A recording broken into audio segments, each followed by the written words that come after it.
araw mga kabutya, tanggalin natin itong palepay. Yan. Palepay ng shoulder ng tupa. Panoorin nyo lang.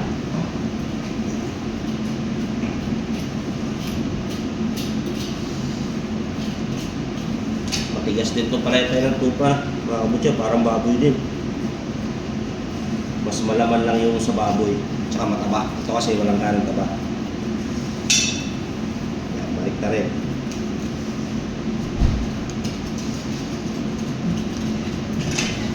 Pakita ko sa inyo yung palepay. Yan o. Kapal din yan. Palepay ng tupa. Yan. Ito pa, meron pa isa. Kunting linis muna.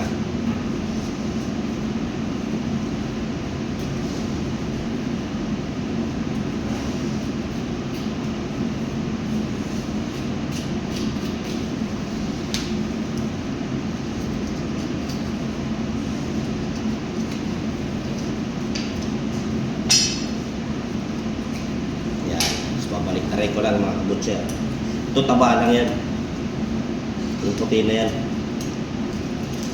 Pero masarap yan pag greenfield juice. Yan o. Laki. Laki rin ang palepay ng tupa. Yan. Yan ang shoulder ng ano. Kaya hanggang dito lang mga kabutya. God bless.